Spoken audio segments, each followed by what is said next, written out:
à vous, mesdames, messieurs. Merci d'être en permanence des nôtres. Patrice Talon soumis à une éprouvante épreuve des nerfs. Le chantre du nouveau départ, mesdames, messieurs, en croire ses proches collaborateurs, serait plus que jamais partagé au sujet de l'orientation à donner en définitive à son fameux Javiserie. Tant les appels dans son environnement immédiat, l'invitant expressément à être candidat à sa propre succession, sont de plus en plus persistants. Le dernier en date à avoir fait l'effet d'une boule de neige et provoqué le tollé général, promesse de mandat unique, il faut qu'on se batte pour qu'il ne tienne pas parole. Aurait Matelé, le député de l'UP, Sedami Mélégan Flaga, et de relancer de plus belle le débat. Présidentielle de 2021, Patrice Talon, une candidature à plébisciter, regard croisé, mesdames, messieurs, tout de suite et maintenant, d'un universitaire, d'un politique et d'un chroniqueur. Sur ce plateau, en notre compagnie, déjà confortablement installé, Daniel Quenom. Enseignant-chercheur, il est analyste politique. Daniel Quenom, bonjour. Bonjour, monsieur le journaliste. Et merci pour la disponibilité. C'est un devoir républicain. Et merci, et c'est vrai. Qu'est-ce qu'on peut bien au cœur d'une cité sans les universitaires? Une fois encore, merci franchement pour la disponibilité. En face de vous, Boris Tougan, analyste politique, chroniqueur. Il est le directeur général de l'Enquêteur, un quotidien béninois d'information, d'analyse et d'investigation. Boris Tougan, bonjour. Bonjour. Merci pour la disponibilité. C'est moi. Pour nous accompagner durant cet instant débat, un homme qui n'est vraiment pas à présenter, Dr Ladislas Prosper Agbessi. Il est le président de Pan-Africa Business Forum et de l'H Group. L'homme fut précédemment candidat pour la présidentielle de 2016. Voilà, oui. L'homme a accepté donc être des nôtres. Dr Ladislas Prosper Agbessi, bonjour. Bonjour. Chers collègues, chers frères et journalistes. Et merci franchement pour la disponibilité. Alors, plus les jours s'approchent de 2021, le débat fait rage. Qui, pour conduire les rênes du Bénin à partir de 2021, pour un certain nombre d'observateurs, mais aussi pour des politiques, eh bien, il vaut mieux renouveler la confiance à Patrice Talon. Récemment, à avoir relancé le débat, le député de l'UP, Sedami Mélégan Flaga. Je la cite un peu en substance. En tant que citoyenne, je vais avoir, dit-elle à l'Assemblée, la faiblesse de vous le dire, mesdames, messieurs, il faut que le président Talon revienne. Il doit revenir. Les citoyens béninois l'attendent. Alors, chers invités, voilà un peu qui relance de plus belle le débat. Monsieur Daniel Quenom, je me retourne d'abord vers l'universitaire. Un appel qui relance de plus belle le débat. Tombe-t-il appliquer cet appel pour vous? Merci, monsieur le journaliste, et merci, chers confrères, chers frères et amis, et Boris Tougan. Et la boutade, ou du moins ça l'invite, de l'honorable Flaga Mélégan Sedami, est une invite qui l'engage d'abord dans sa position de député. Et donc au regard de ses objectifs, les objectifs qui sont les siens, et ses intentions, ses volontés, ce qu'il aurait souhaité pour ce pays, son schéma de développement, c'est sûr qu'elle se retrouve dans tout ce que le président Patrice Talon fait aujourd'hui. Et c'est au regard de son aisance dans cet univers que développe le président Patrice Talon qu'elle aurait préféré, qu'elle souhaite, qu'elle exprime une faiblesse qui, d'un autre côté, peut être une force, de vouloir que le président revienne. Elle a peut-être levé le voile de quelque chose, ou alors elle a peut-être exprimé une intention que beaucoup d'autres ont, mais n'ont pas encore l'occasion, pas le temps, l'occasion de le dire, en ce sens que la campagne n'est pas encore ouverte. Je ne dirais pas qu'elle est allée trop vite en besogne, mais c'est aussi une manière de préparer l'imaginaire politique à ce qui se passe, ce qui se démontre, ce qui se développe, les produits apportés par les différentes réformes de l'homme au pouvoir la réconfortent et elle veut qu'elle revienne. Sinon, ce serait comme si la campagne est pour 2021, nous sommes en 2020 et déjà on l'appelle, c'est comme si... C'est un souhait. Elle fait une programmation positive. C'est son point de vue que je respecte. Merci à M. Daniel Quenom, oui, M. Boris Tougan. Un point de vue qui fait couler assez d'encre et de salive le regard du chroniqueur. Oui, je crois que Madame cette amie est dans son rôle. Elle est dans son rôle parce que depuis quelque temps, nous avons suivi dans les médias quelques amuseurs. Ça a commencé par des jeunes qui ont fait des sorties pour appeler le chef de l'État à se représenter. Et dans la suite de cette démarche, c'est la tribune qui est de l'Assemblée nationale qui a été utilisée, mal usée, pour prolonger ce spectacle que moi je prends pour une farce. Mais vous savez, ça ne m'étonne pas, parce que c'est la dame dont on parle. C'est les gens qui ont fait de la politique par extranéité. On ne la connaissait pas.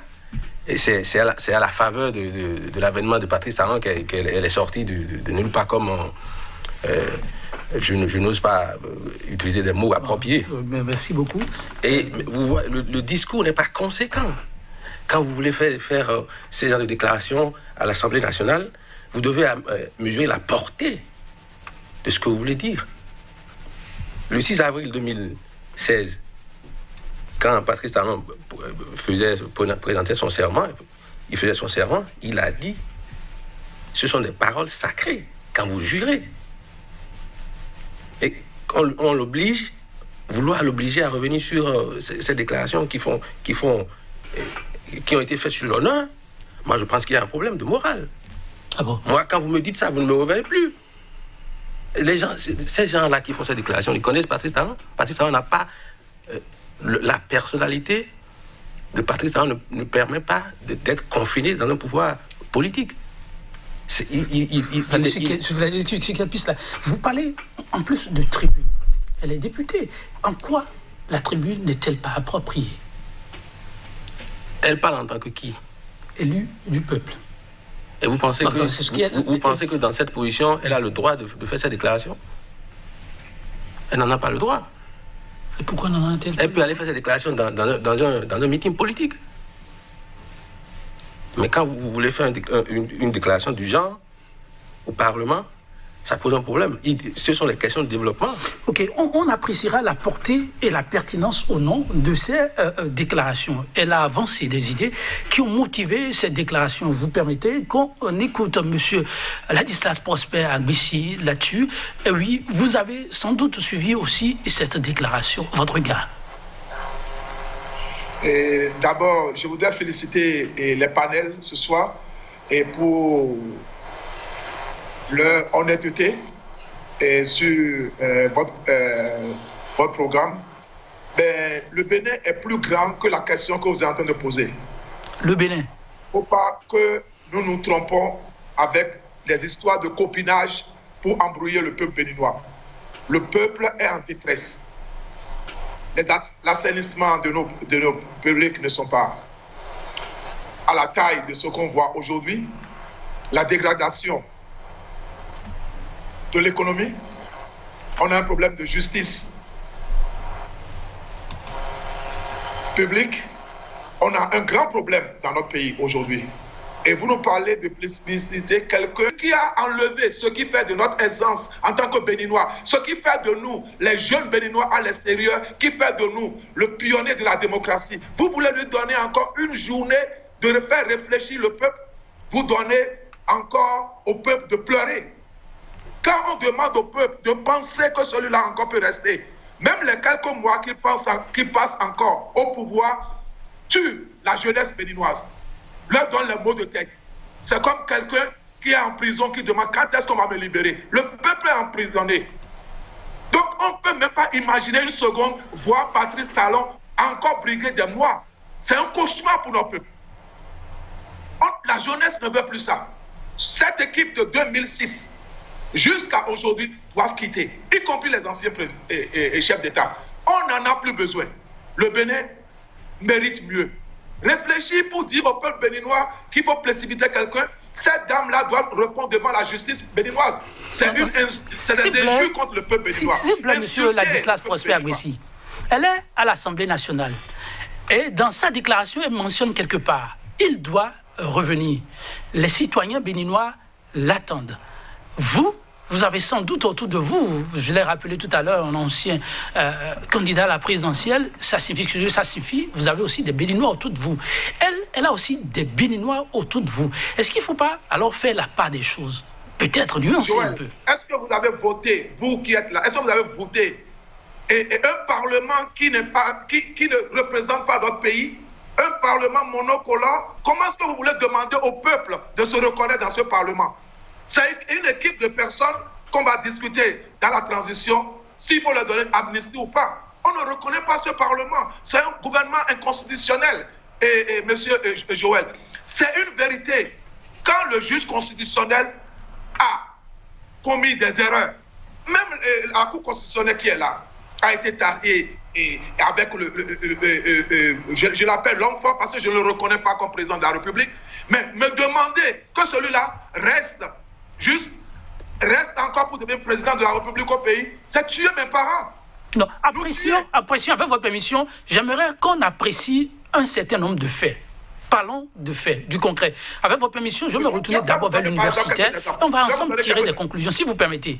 Alors, monsieur Daniel Quenom, on est là pour objecter, apprécier, mais sur du concret. Oui. Si nous parlons du concret, 5 ans, c'est bientôt terminé. Nous parlons de concret. Vous, si on doit vous demander d'apprécier à partir d'éléments existants, que direz-vous à la volée, au choix?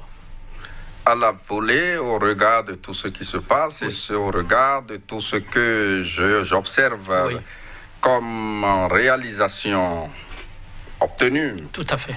Par le chef de l'État, au regard de la pertinence des réformes. C'est moi, Daniel Quenom, qui parle en tant que légaliste, légitimiste. Et vu l'effort consenti pour atteindre ces réformes qui sont presque des théories mises en chantier et obtenues en termes concrets, je dirais et je programmerai qu'il reste pour continuer à achever l'œuvre qu'il a entamée. C'est le point de vue de Daniel Quenom. Tout à fait. Là, la problématique ou la thématique que vous avancez ce matin, le présidentiel 2021, une candidature à plébisciter. Oui. Est-ce qu'on a encore lancé les campagnes? Pas encore. Est-ce que les candidatures sont déjà suscitées? Pas encore. Est-ce que le président de la République qui a dit « je ferai 5 ans », même si on donne à cette parole le caractère le plus sacré du monde, nous ne sommes pas dans l'univers moral, nous sommes dans l'univers politique. Et pas plus tard qu'il y a quelque temps, l'actuel président ivoirien, Ouattara, a dit qu'il ne se présenterait pas. C'est aussi une parole sacrée. Qu'est-ce que nous observons aujourd'hui? Dans l'univers politique, les données changent en fonction des intérêts qui jouent. Le président Patrice Talon dit « je ne me présenterai qu'une seule fois ». Encore que la Constitution lui en donne l'autorité de faire 2 mandats. Si chemin faisant, la patrie ou la République lui fait appel, au regard de ce qu'il fait, nul n'a le droit de refuser l'appel de la patrie. Il a le droit de se mettre à la disposition de la République. Signé Daniel Quenom. Oui, nous parlons des faits. J'aimerais vraiment que ce soit un débat sans passion et qu'on apprécie les faits. Oui, sur les faits, qu'êtes-vous tenté de dire? Moi, je suis député. Je suis député démoralisé par les affirmations de mon aîné, de surcroît un enseignant à l'université. J'ai toujours estimé que ce sont des références pour moi, mais moi, mon honnêteté intellectuelle m'oblige à faire des constats. Oui, allez-y. Du 6 avril 2016, au jour de cette émission où je suis assis ici, du point de vue du bien-être social, quelles sont les avancées? Vous n'en trouvez pas? Il n'y en a pas. J'ai vu le Béninois devenir plus miséreux. On nous a parlé de chiffres vraiment colossaux, où le Bénin aurait eu 17 000 milliards. Mais où est passée cette masse d'argent où les gens meurent de faim? Moi, je fais des constats. S'il vous plaît, vous avez promis de dire la vérité. Les Béninois mourir de faim, vous en avez trouvé? Non, la situation, la vie du Béninois s'est dégradée. Du point de vue de la démocratie. Oui. Patrice Talon a réussi à faire fuir ses concurrents sérieux. Ou soit les condamner à 20 ans. C'est la dose minimale. S'agit-il de Patrice Talon, de la justice? Non, il ne faut pas faire la part des choses. Je vous dis, l'action publique est activée par le parquet, qui est aux ordres du ministre de la Justice, qui est son avocat personnel. Moi, je suis un énarque. Je ne peux pas venir sur un plateau de télévision et venir dire n'importe quoi. Mais je vous dis, Patrice Talon, moi, je le considère comme un grand frère. Parce que quand il était en difficulté face à Boni Yahi, il m'a envoyé son avocat Djogbenou me défendre au tribunal. Donc, pour moi, j'ai le droit d'être objectif envers lui. Pour pas qu'il fuit comme certains ont fui après avoir fini de faire 10 ans. Donc, moi, j'estime que nous devons faire le point de façon et regarder les faits et les actes que chacun pose. Aujourd'hui, les exploits que Patrice Talon a réussi sont là. Les gens ont fui. Des gens qui l'ont aidé ou des gens qui devaient rester pour que nous puissions construire ensemble, on les a contraints à fuir. En dehors de ça, on nous parle d'alphastage. Ce n'est que des jeux de mots. Qu'est-ce que les quelques rues pavées, quel impact ces rues pavées ont sur la vie du Béninois lambda? Vous êtes honnête là quand vous dites des gens qui avaient du mal à sortir chez eux et rentrer aisément, qui roulent. Cet asphaltage a augmenté les inondations dans Cotonou. Je ne sais pas si vous étiez venu d'ailleurs. Vous êtes venu d'ailleurs? Non, c'est quand vous avez constaté que les premières précipitations ont enfoncé Cotonou dans une inondation qui ne dit pas son nom. C'est bien que la municipalité... Quand les travaux seront terminés, vous allez peut-être constater la différence. On va, avec votre permission, écouter monsieur Prosper Ladislas. Non, vous m'excusez. Oui. Et quand vous avez le thème central repose sur la déclaration de la députée Médégan. Mais vous avez vu, vous vous rappelez des conditions dans lesquelles elle a été élue. Il n'y a pas de fumée sans feu. Ce Parlement-là qui est installé a été installé sans l'opposition. Et dans la même logique, on s'attend maintenant à ce que Patrice Talon aille aux élections seul ou avec un élément ou un candidat désigné par un des partis jumeaux. Nous ne devons pas pousser Patrice Talon dans ce trou où le système va lui péter au visage pour qu'on dise après, comme on est en train de dire à Yahi Boni, quand on lui parlait, il n'écoutait pas. Moi, vous pensez que ceux qui lui demandent de se représenter, il ne l'aime pas. Nous allons écouter Ladislas Prosper Agbessi, sur du concret, franchement parlant, avec toute l'honnêteté requise, que diriez-vous? Partez d'éléments concrets pour appréciation. Tout d'abord, moi, je n'ai plus le temps pour aller dans le concret avec Patrice Talon. Le peuple est emprisonné. Il y a un problème de justice fiscale, justice territoriale, justice humaine. Nous avons un problème avec les assainissements et les assainissements publics de notre pays. Ils sont venus au pouvoir, ils ont fermé 7 entreprises. Moi, j'ai fait récupérer avec le président Kérékou, à l'âge de 30 et quelques ans, j'ai fait récupérer la Sonacop dans les journaux de l'État. Ils ont vendu ça à eux-mêmes. On n'a pas plus employé. Quand vous venez dans un pays, dans notre jargon, Goun ou bien on dit, Bonawa, à mon dehors, en Oulibona, c'est vrai, le gouvernement de Yahi Boni, ils ont commis, il y a eu des problèmes là-bas, avec Komi Kouché. Mais quand vous venez, vous devez faire ce qu'on appelle l'assainissement. la réhabilitation de votre produit intérieur brut. Avoir des idées innovatives dans votre finances publiques. Réarranger ça. Ils n'ont rien fait. Ils ont pris tout ce qui est là, ils ont donné ça à un chef qui a détruit notre économie. Cher ami, je ne sais pas dans quel pays vit le monsieur qui est avec vous, il s'appelle Kenom, pour parler comme ça, c'est insulter le peuple béninois. Monsieur Ladissas. Joël, écoutez-moi une seconde. Aujourd'hui, c'est l'homme fort du pays, la justice, l'économie. Le peuple, les gens ne peuvent plus rester dans un restaurant pour parler. Il y a un seul homme fort qui détient tout. On n'en peut plus. La liberté. Combien de presse reste encore au Bénin? On a fermé tout ce qu'il y a comme presse. On a tout fermé. Plus de liberté. Les gens sont en prison. La justice. Et ça reste votre opinion, mais on continue de le demander. Le Bénin reste un État démocratique, un modèle, et le demeurera le plus longtemps possible. Que le fair play prenne le pas, surtout M. Daniel Kenom. Je vous reviens, ne vous en faites pas, M. Boris Tougan, M. Daniel Kenom. Voilà le regard des autres panélistes. Vous en dites quoi? Le regard des autres, ils ont le droit d'exprimer leurs pensées. Sur un plateau, chacun vient dire sa position, ce qu'il sent, ce qu'il pense. Et non venir pour empêcher l'autre de dire ce qu'il a à dire. La lecture que je fais de la situation sociopolitique, je la restitue dans la plus grande aisance et l'autre dit aussi ce qu'il a à dire et nous allons. Et ce qui est essentiel de mon point de vue dans cette thématique, c'est que c'est comme si nous courons vite, nous allons un peu vite en besogne. On n'a qu'à attendre pour qu'ils disent « je me présente, je ne me présente pas ». Et les questions de morale, les questions de sacré, les questions de politique vont se poser.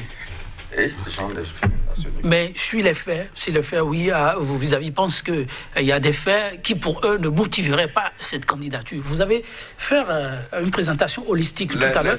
Mais oui. Voilà, si vous devez aller au-delà, que direz-vous, vous, par contre? Les faits. Patrice Talon ne fait rien. Le président, excusez-moi, son Excellence, le président Patrice Talon ne fait rien là, maintenant, qui n'avait été dans ce pays autrefois, mais on n'a pas permis l'installation et l'évolution de ces choses. Je reconnais que la vie est dure, mais la vie n'est dure que ceux qui avaient vécu avec facilité, avec corruption, où tout était permis. C'est ça.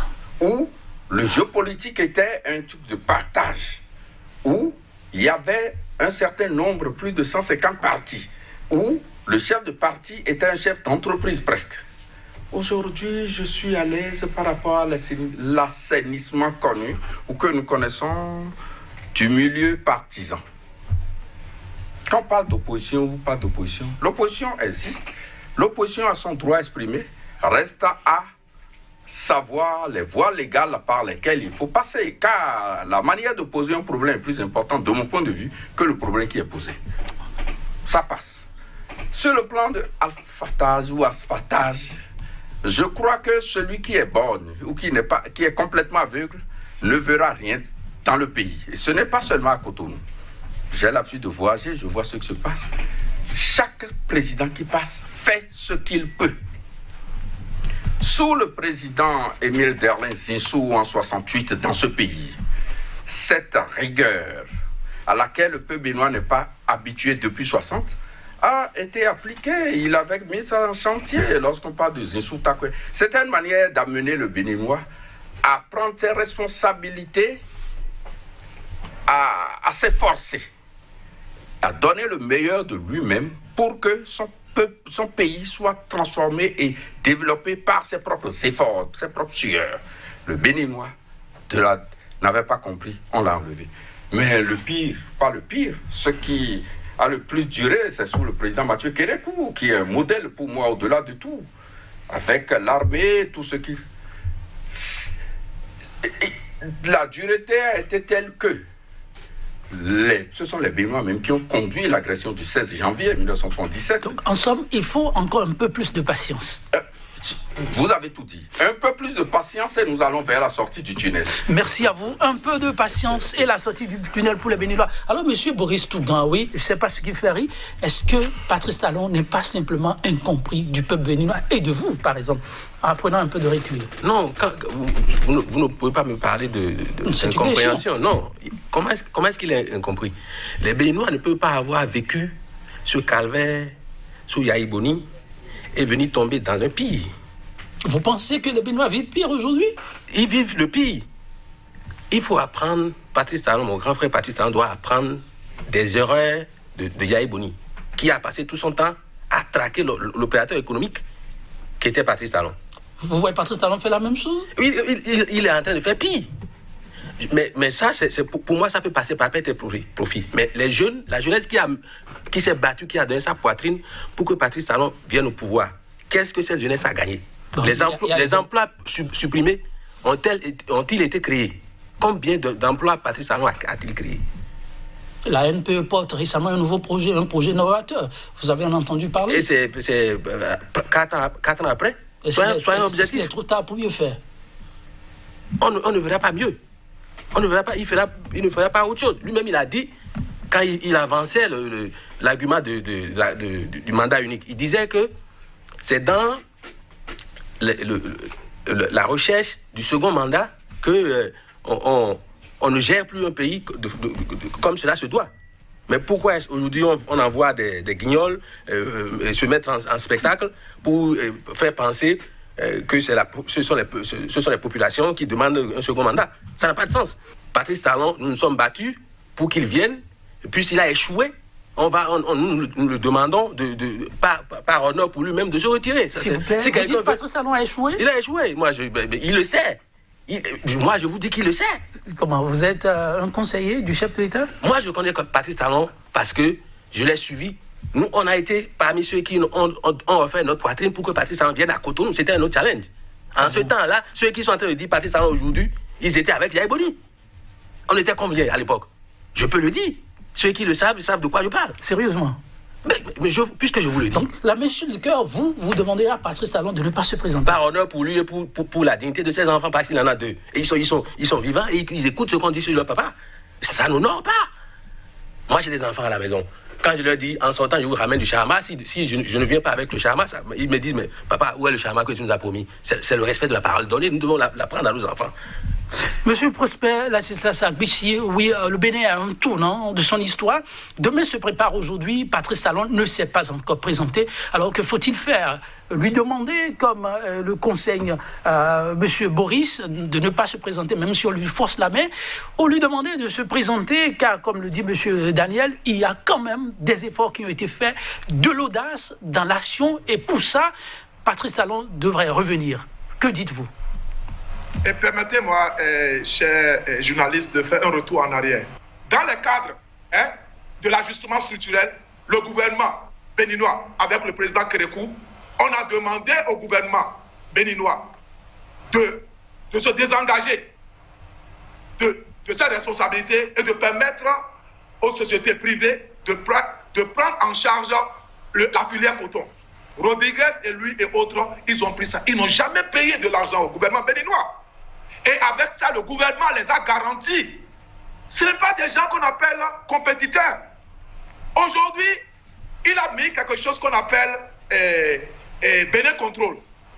Quand il a mis ça en place, Yahi Boni l'a appelé dans son bureau avec Kogi et puis Bagoudou. Il les a laissés, on lui a dit, cette histoire ne va pas marcher. Il a quitté le bureau, il a fermé la porte à la présidence. Il a dit, vous allez voir, on est là aujourd'hui. Patrice Talon est dans une logique de rancœur et de guerre contre le régime ciblé de Yahi Boni. On n'en a pas besoin. On a besoin d'une transition, on a besoin de réconciliation dans notre pays. On n'a pas besoin, chaque jour qu'il a au pouvoir, c'est un calvaire pour notre pays. On sait ce qui se passe. Quand les gens sont à la télé, ils vous disent que c'est vrai, c'est une chance pour nous qu'on soit à l'extérieur. Patrice Talon, chaque fois qu'il passe une journée au pays, c'est un calvaire pour notre pays. Aujourd'hui, l'assainissement des finances publiques a échoué.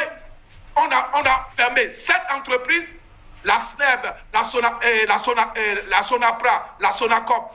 Il n'y a plus rien dans le pays. Le gars nous a endettés.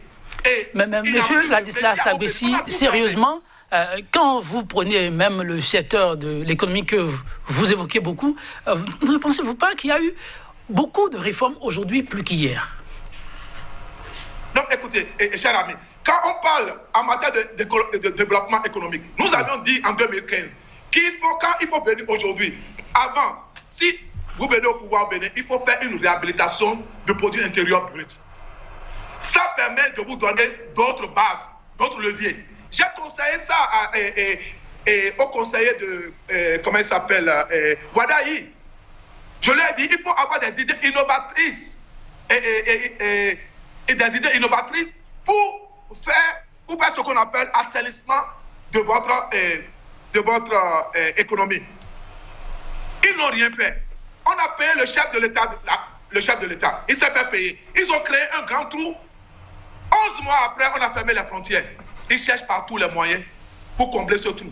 Si vous étiez demandé, vous, de citer quand même un cas de chantier mené par Patrice Talon qui mérite d'être salué, que diriez-vous si vous devez faire cet exercice? Le chantier qu'on doit saluer, c'est d'avoir tué notre peuple. Notre économie. Mais monsieur Ladislas, bon, je reviens vers vous. Avec votre permission, je reviens vers vous. Vous permettez. Monsieur Daniel Quenom, monsieur Ladislas est très, très remonté. Mais si vous, universitaire que vous êtes, vous suivez un compatriote qui a une position comme celle-là, comment vous pouvez l'interpréter? Non, il n'y a pas d'interprétation à faire et je comprends que l'homme n'a pas eu la chance de passer en 2016. Il a ses raisons qui font de lui ou qui le mettent dans cet état où il est aujourd'hui. Je respecte son point de vue, mais un seul homme, par ses opinions, ne peut pas représenter le peuple béninois et le porter vers... Si vous devez lui faire changer d'avis, vous, par exemple, pour le convaincre, le rassurer que demain peut être meilleur à aujourd'hui. Oui, je le dis déjà, mais je partirai de 2 exemples. Ok. Quand on dit, ce n'est pas moi qui le dis, je ne le dirai jamais de ma bouche. Okay. Hier, je faisais une lecture et il a été écrit dans un livre dont le titre est Criton par Socrate qui disait que la patrie, l'obéissance aux lois de la patrie dépasse même l'obéissance à son père et à sa mère. Juste après Dieu, c'est la patrie. Attendons que la campagne soit lancée et que Patrice Talon dise « Je me présente » et les gens diront « C'est une question, il n'a pas respecté sa parole ». La parole, certes, elle est sacrée, mais elle peut être contournée si nous sommes dans des conditions où cela devrait être contourné, et surtout quand c'est la patrie qui nous appelle. Je dirais à mon frère Agbessi, qui a beaucoup fait, peut-être pour sa campagne, que la passion qui l'habite et qui l'anime là ne peut rien construire. Il faut la maîtrise des nerfs, et il faut faire la part des choses, discerner. Le Bénin était à quel niveau en 2016? Dans le domaine des infrastructures, dans le domaine de l'assainissement des finances, dans le domaine de l'assainissement de la justice, dans le domaine de l'éducation, dans le domaine des forces de l'ordre et au cadre de tout. Et reconnaître qu'à quelque part, à tel pourcentage, je peux accepter ceci. À tel pourcentage, ça n'a pas marché. Et le rôle réel de l'opposition n'est pas de crier pour dire « aidez-moi à faire chasser un président ». C'est de dire, c'est de lui faire des propositions dans des voies légales avec des comportements. Propositions dans des voies légales, on va en tout cas boucler l'émission sur ce volet avec votre permission. Oui, si vous devez en faire, y a-t-il de propositions possibles pour essayer de colmater les brèches quand vous suivez qu'à brèche il y a, visiblement? Non, moi, il faut que je rebondisse sur l'intervention de mon aîné, de mon professeur, qui dit que il y a eu des avancées. Il y a eu des avancées dans le domaine de l'assainissement des finances publiques, mais ces avancées-là ne concernent que les redressements fiscaux qui visent essentiellement les entreprises des concurrents de celui qui dirige. Autre chose, l'assainissement concerne les prises de décision qui empêchent certaines entreprises qui appartiennent à des gens qu'on connaît de payer les impôts. Ce sont des avancées. Mais est-ce que ces avancées-là permettent d'élargir l'accès fiscal pour des réalisations? Vous concluez en disant? Et que les mesures de rigueur ne concernent que les autres. Et pour moi, ça pose un problème d'éthique. Toutes les réformes ne visent qu'à à mettre à l'aise une seule personne qui a dit lui-même que quand il veut faire quelque chose, il ne pense qu'à lui-même. Et moi, pour moi, ça pose un problème. Quand vous êtes un chef de famille responsable, quand vous voulez agir, vous pensez aux autres. Et si nous n'avons pas un chef d'État qui est dans cette posture-là, ça pose un problème. Donc il faut changer l'équipe qui a échoué. Moi, les réformes du système partisan, oui. ça a été un échec. Parce qu'on a créé 2 partis politiques, mais qui se mangent le nez tout le temps. Vous-même, vous avez constaté. Je vous invite même à aller lire la tribune d'un avocat qui vit à Paris, maître Ernest Akwesson, qui a constaté que notre démocratie est devenue boiteuse depuis 2016. Alors, franchement, il y a beaucoup de chantiers sur lesquels on va devoir revenir. En tout cas, on est à l'heure du bilan. Mais en attendant, M. Ladislas Prosper Agbessi, oui, si proposition doit y avoir, que feriez-vous, que diriez-vous? Le Bénin a besoin de tous ses fils. Il faut dire à monsieur que l'homme que je suis expert en économie et développement. J'ai contribué au développement de l'Afrique du Sud, du Ghana, Kenya, la Côte d'Ivoire. J'ai donné du boulot là-bas. Au Ghana, je donne du boulot à 1200 personnes. Je sais de quoi je parle. Patrice Talon, c'est l'un des grands sorts qu'on a envoyé à notre pays. Je vais revenir sur le fait. Je vais lui montrer les avancées qu'on a eues en 2017. C'est le travail du gouvernement de Yahi Boni, géré par son fils Nasser Yahi, qui est aux réformes des investissements. Ils ont travaillé avec beaucoup de départements à Cotonou, avec le frère Humbeji, qui était à la Banque mondiale. J'ai travaillé avec cette équipe-là. Ça prend du temps.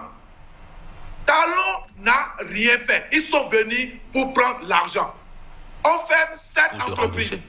On n'a jamais employé des gens. On coupe pour employer des militaires.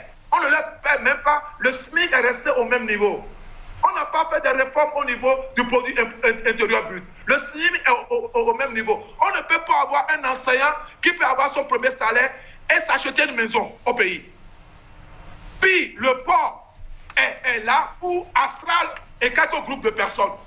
Vous voulez que ces personnes-là restent encore dans notre pays pour continuer à mettre la vie difficile dans notre peuple? Monsieur Penop, je ne sais pas dans quel pays lui il est en train de vivre, il ne peut pas nous donner un seul exemple. Asphalt en économie de développement.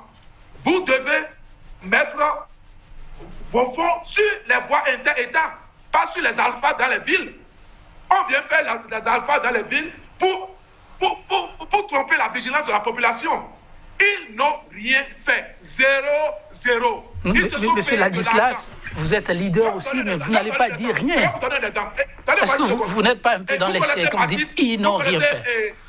Mathis, l'ancien ministre des Finances de Yahi, elle a payé 8 milliards sans informer Yahi à Talon. Elle est revenue dans le gouvernement de Talon. Il y en a qui ont contribué à la corruption, qui doivent être aussi devant la justice. J'espère que vous en avez les preuves, monsieur Ladislas Agbessi. Alors, si vous devez vous projeter rapidement dans 2021, vous diriez quoi? Quand je parle, je donne des preuves. Quand je parle, je donne des preuves. Je ne mens pas dans ma vie, je n'ai jamais menti. Quand je dis quelque chose, je donne les preuves. Monsieur Konom qui est là, il est dans une logique de... S'il veut faire campagne à Talon, il n'a qu'à attendre quand il sera en prison. Il va lui faire campagne avec les journalistes, avec les avocats. Merci à vous, monsieur Ladislas Agbessi, plutôt très, très remonté. Monsieur Boris Tougan, qu'avez-vous envie de dire 2021? Pour l'instant, c'est un boulevard.